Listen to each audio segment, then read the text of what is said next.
Hello students, today I am going to teach you the chapter from the book Echoes named The Singing Lesson by Catherine Mansfield. I want you all to read the original story because I am going to explain the story in my own language, not word by word from the book. The Singing Lesson is one of Catherine's stories included in the Garden Party and other stories. It is written in the third person from a female perspective. It concentrates on the woman at work rather than on woman at home, a shift from the perspective of stories written in the Victorian age by women writers. Now, those who are very lazy in reading the original story, I should suggest that please listen to me carefully. If you listen to me carefully and watch this video thoroughly, then I can say that there is no need for you to read the original story also. আমি যেটা বলছি খুব ভালো করে শুনতে হবে। At least এই ভিডিওটা দুবার দেখতে হবে। Okay. So in cap and gown, the academic dress, Miss Meadows, a music teacher in a school, was on her way to the classroom. She walked through the cold corridor. She was in total despair and bad irritated mood. সেদিনকে তার মেজাজটা খুব খারাপ ছিল। ওকে, কেন মেজাজ খারাপ ছিল আমরা খানিক পরে জানতে পারবো। Girls of all ages went past her, laughing, running, calling out to one another. সাধারণত একটা স্কুল শুরু হলে যেরকম একটা এনভায়রনমেন্ট থাকে। Miss Meadows, who had lately received a letter from her fiancé Basil calling off the wedding, was indifferent to the happy excitement of the girls because of her own melancholy mood.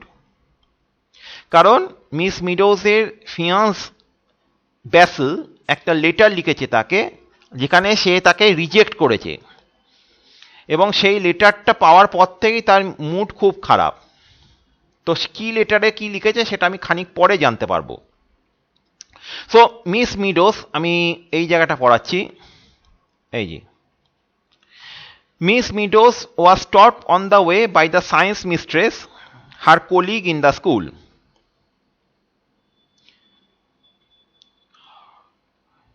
She hated the science mistress for her cheerfulness, her beauty, and charm. Today she hated her especially for her sweetness. Exchanging strained pleasantries with the science mistress, Miss Meadows walked down the hall to her classroom. আচ্ছা, এখানে আমি একটা কথা বলে দিই, এখানে যেটা আমি হাইলাইট করেছি, Miss Meadows hugging the knife steered in hatred at the science mistress. এই জায়গাটার মানেটা হচ্ছে হাগিং দ্য নাইফ মানে হচ্ছে as if a knife was constantly piercing her heart and making her heart bleed. So she was scared of showing it before the science mistress. So she hid her gloominess, she hid her pain of being rejected by Basil. So that's why she was hugging the names, she was hiding the pain that was constantly troubling her heart. এটা একটু বলে দিলাম। Okay, so Miss Meadows walked down the hall to the classroom where forms 4, 5 and 6 were waiting. Forms মানে এখানে classes, মানে girls of classes 4, 5 and 6 were waiting. Paying no attention to her students' excitement, she gave 2 sharp taps with her baton for silence. মানে যে silence silence বলে দুবার আর কি, মানে baton দিয়ে হিট করলো। ওকে, এই জায়গাটা এইখানে আমি যেখানে সিলেক্ট করছি স্ক্রিনে। Mary Beasley, her favorite student, was to play accompaniments at the piano. So though Miss Meadows gauged her students' irritation with her, She could not hide her anger and anguish for long. Quite true. What could the thoughts of those creatures matter to someone who stood there bleeding to death, pierced to the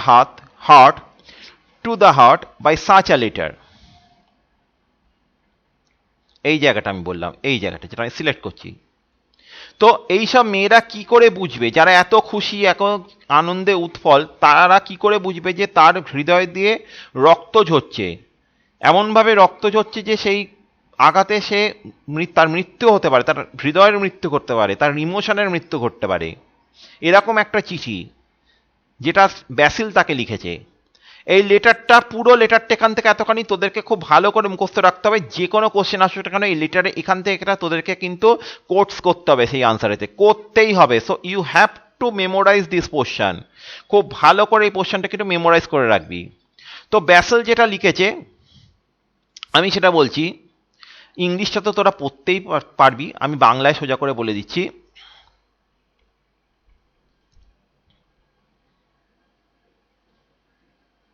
সে লেটারে লিখেছে আর কি, মানে এখন আরো বেশি করে তার মনে হচ্ছে, ব্যাসেলের মনে হচ্ছে যে সে যদি মিস মিডোসকে বিয়ে করে তাহলে সেটা একটা ভুল ডিসিশন হবে, it will be a mistake. এমন নয় যে সে তাকে ভালোবাসে না, একজন মেয়েকে যতটা ভালোবাসা সম্ভব সে মিস মিডোসকে ততখানি কি ভালোবাসে।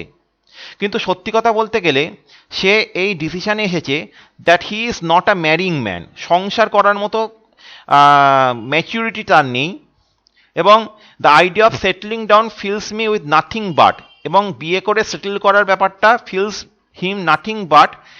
এখানে সে যে ওয়ার্ডটা লিখেছিল সেই ওয়ার্ডটা হচ্ছে ডিসগাস্ট, পরে সে ডিসগাস্ট ওয়ার্ডটা কেটেছে হালকা করে, কেটে আর কি মানে লিখেছে রিগ্রেট। কারণ তার হয়তো মনে হয়েছে যে ডিসগাস্ট কথাটা, বিরক্তি যে কথাটা, এটা লিখলে হয়তো মিস মিডোস অনেক বেশি আঘাত পেতে পারে, তাই জন্য সেটাকে একটু ডাইলুট করার জন্য সে রিগ্রেট টার্মটা ইউজ করেছে। ওকে, তো এই লেটারটা ব্যাসেল লিখেছে miss মিডোসকে। She felt that Basil perhaps thought she would not be able to read this disgust towards her. কত ভেবেছে যে ডিসগাস্ট ওয়ার্ডটা কি মানে সে হয়তো পড়তে পারবে না। Now feeling tormented at heart and ignorant of the world around her, Miss Meadows walked to the piano where her favorite student, Mary Beasley, who played accompaniments, tried to encourage her in conversation as part of their usual routine. সে প্রতিদিন আর কি মানে ক্রিসান্থেমাম flower নিয়ে আসতো সেই স্টুডেন্টটা, তার জন্য প্রতিদিন সে হাসি মুখে মানে মিস মিডো সেটা গ্রহণ করতেন, দিয়ে পাশে সরিয়ে রাখতেন এবং খুব আনন্দ সহকারে মেয়েদেরকে খুব একটা চিয়ারফুল সং তিনি গাইতে বলতেন। কিন্তু এদিনকে আর কি মানে ব্যাপারটা খুব, ইট ওয়াজ আ স্ট্যাগারিং মোমেন্ট, ঠিক আছে।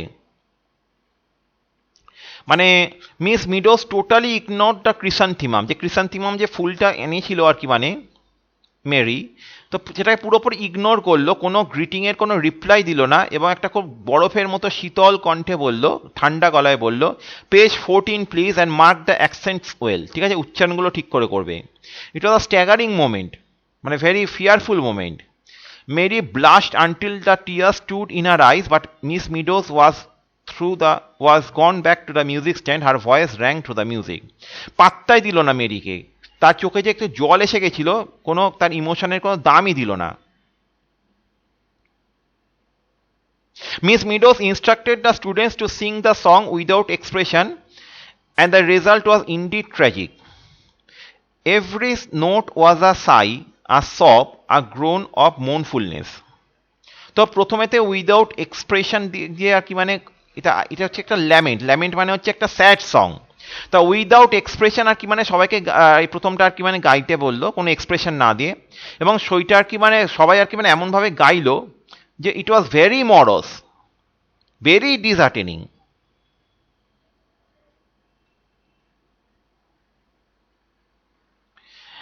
Every note was a sigh, a sob, a groan of মোনফুলনেস।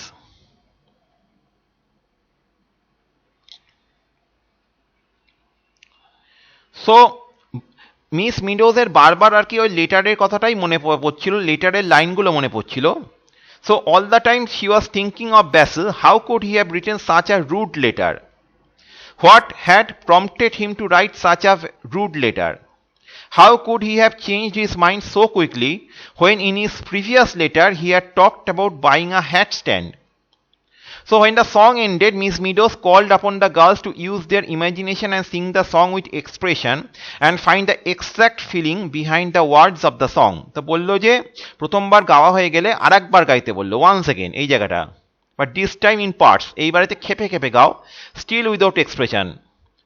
Fast, too fast গানের লাইনগুলো. Fade the roses of pleasure. তো এবার খেপে খেপে তার মনে পড়ছিল যে লাস্ট টাইম ব্যাসিল তার সাথে যখন মিট করতে হয়েছিল, he had won a rose in is button whole, কোটের আর কি মানে বুকেতে আর কি একটা গোলাপ লাগিয়ে এসেছিল, তাকে খুব হ্যান্ডসাম দেখতে লাগছিল সেই ব্লু স্যুটেতে, এবং সেই ডার্ক রোজটা যেখানে আটকানো ছিল। He couldn't help knowing it, মানে he knew exactly that he was looking handsome. First he stroked his hair, চুলটা একটুখানি হাত দিয়ে আর কি মানে সরিয়ে নিয়েছিল। Then his moustache, his teeth gleamed when he smile, সে যখন হাসতো আর হেসেছিল তার দাঁতগুলো চকচক করেছিল। তো তাদের মধ্যে আর কি মানে রেগুলার কথা হয়েছিল, the headmasters wife keeps on asking me two dinner, it's a perfect nuisance, I never gate N evening to myself in that place. মানে ব্যাসেল বলেছিল হেডমাস্টারের ওয়াইফ বারবার আমাকে ডিনারে ইনভাইট করে, একদম বাজে লাগে, ঠিক আছে, ওই জায়গাটা আমি মানে খুব কমফোর্টেবল ফিল করি না। তা মিস মিডোজ তাকে জিজ্ঞেস করেছিল, তার তুমি ইনভিটেশনটা রিফিউজ করো না কেন, ঠিক আছে। তো আমি যে পজিশনে রয়েছি এরকম অভদ্র হওয়াটা আমার সাজে না, এটা রিপ্লাই করেছিল।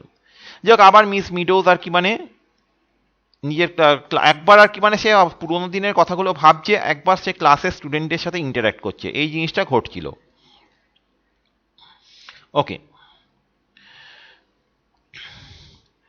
she instructed the students to sing drear as if a cold wind were blowing through. Miss Meadows spoke as if her voice was made of stone, and the youngest students began to feel frightened. যেগুলো আর কি মানে ছোট ছোট স্টুডেন্টগুলো তারা খুব ভয় পেতে শুরু করলো। Miss Meadows once again waved the baton, and the lament began again with the turmoil in Miss Meadows' mind rising. She began to think if their engagement were off, then she would have to leave the school. Miss মিডোজের বারবার মনে পড়ছিল যে যদি তাদের এনগেজমেন্টটা, marriage এনগেজমেন্টটা ভেঙে যায়, এই জায়গাটা আমি পড়াচ্ছি ভালো করে দেখ, যদি ম্যারেজ এনগেজমেন্টটা ভেঙে যায় তাহলে তাকে স্কুল ছেড়ে চলে যেতে হবে, কারণ সেটা আর সে লুকিয়ে রাখতে পারবে না। People were really surprised when they learned that Miss Meadows in her 30s could get engaged to Basil, who was just 25. তো অনেকেই অবাক হয়েছিল যে তা মিস মিডোজের 30 বছর বয়স হয়ে গেছে যখন, তখন সে 25 বছরের একটা ছেলের সাথে তার বিয়ে হতে চলেছে। So while the song was being rendered by the girls, Miss Meadows' mind was tossed by the thoughts of Basil. যখন মেয়েরা গান গাইছে তখন তার মানে চিন্তাটা সবসময় ব্যাসেলের চারিপাশেই ঘুরপাক খাচ্ছে।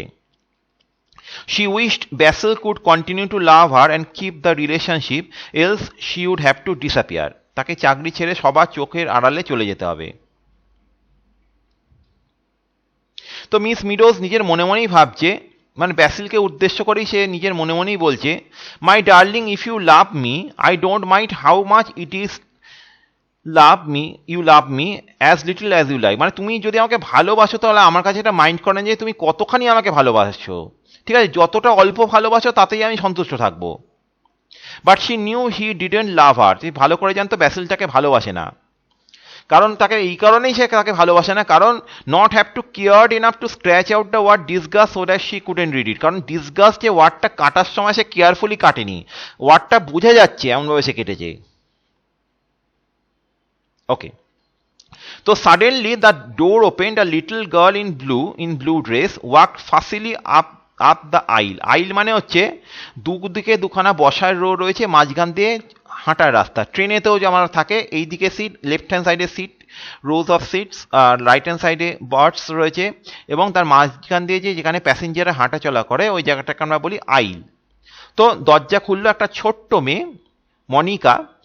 তো সে আর কি মানে ব্লু ড্রেস পরে ফার্স্টলি মানে নয়েজিলি আর কি মানে সে আইল দিয়ে এসে সে আর কি মানে ঠোঁট কামড়াতে twisting the silver bangle on her red little wrist, ঠিক আছে, একটা ডেসক্রিপশন রয়েছে তার বিহেভিয়ারের।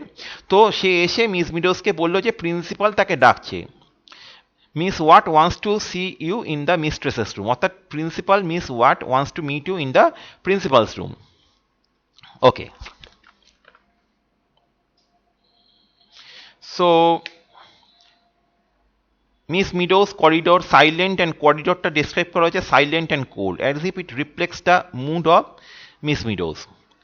ওকে, এবং যখন মিস মিডোস যাচ্ছে করিডোর দিয়ে, টাক টাক টাক টাক টাক টাক তার এই ফুটস্টেপের আওয়াজটা ইকো হচ্ছে চারিদিকে। তো হেডমিস্ট্রেস তার ডেস্কে বসেছিলেন, কিছুক্ষণের জন্য তিনি উপর দিকে মুখ তুলে তাকালেন না, ঠিক আছে। তো চশমার ফিতেটা আর কি, মানে দিস এনট্যাঙ্গলিং হার আই গ্লাসেস, চশমার সাথে যে ফিতে লাগানো ছিল সেটা তিনি আর কি মানে জট ছাড়াচ্ছিলেন। তো মিস মিডোসকে বসতে বললেন, ঠিক আছে। And she was handed a telegram by the headmistress and the telegram was from Basil. Basil টেলিগ্রামে লিখেছে, pay no attention to letter must have been mad bought hatstands today. আগের লেটারটা যেটা লিখেছি সেটাকে জাস্ট নেগলেক্ট করো, কত আমার পাগলামি যে ওরকম একটা চিঠি আমি লিখেছি। যাই হোক, হ্যাডস্ট্যান্ডটা আমি কিনে ফেলেছি, যে হ্যাডস্ট্যান্ডটা আমি কিনবো বলে ঠিক করেছিলাম। অর্থাৎ এর থেকে পরিষ্কার বোঝা যায় ব্যাসেল এনগেজমেন্টটা ভাঙছে না। এ থেকে আমরা ব্যাসেল যে কত ইম্যাচিওর, কত ফিকল মাইন্ডেড, এটাও কিন্তু আমরা এখান থেকে দেখতে পাই। যে একজনকে ওরকম একটা লেটার লিখলাম, তারপরেই তাকে আবার একটা এরকম একটা লেটার লিখছি, একবার আমি কনসিডার করছি না যে ওরকম একটা লেটার পর একজন মানুষের মনের অবস্থাটা কি হতে পারে। তো the principal Miss Wyatt asked if the telegram contained any bad news. Miss Meadows, who had been transformed by the message contained in the telegram, said it was a good news. Miss Watt, speaking her mind, told that in future good news should wait until after school hours. মানে indirectly বললো principal যে দেখো, এরকম যেই তোমাকে এরকম Telegram পাঠাক না কেন তাকে বলে দিও যে এরকম ক্লাস টাইমিংয়ে যেন টেলিগ্রাম না পাঠায়। কারণ তুমি যে আমি তোমাকে ডেকে পাঠালাম, তুমি এলে, তুমি টেলিগ্রাম নিলে, আবার তুমি এখান থেকে আমার রুম থেকে ক্লাসরুমে যাবে, অনেকটা সময় কিন্তু নষ্ট হয়ে যাবে। You have 15 minutes more of your class, আর 15 মিনিট ক্লাস বাকি আছে, তাড়াতাড়ি ক্লাসে যাও। অর্থাৎ প্রিন্সিপাল বুঝিয়ে দিলেন যে she was not happy that Miss Meadows was there to receive a happy news by means of a telegram. So Miss Meadows returned to her class in a happy and excited mood. She was on the wings of hope, love, and joy. Now, in this mood of excitement, she led the girls in a different song, one of congratulations. Miss Meadows' voice sang the loudest of all the voices. That means, when Miss Meadows receives Basil's apology, her music choice reflects a change in the mood, and she sings a happy song, allowing her own voice to sing loudest, symbolizing her return to happiness. ঠিক আছে, এখানেতে Basil ক্যারেক্টারটা আমি একটুখানি তোদেরকে একটু বলছি। Basil is a very important character even though he does not appear in the story. His presence is felt at every moment in the story. It seems that Miss Meadows is incomplete without her. He is an object of great value to her. That's why Basil occupies an important place in the story. He is described to be a young man of 25, committed to marry Miss Meadows, who is 5 years senior to him in age.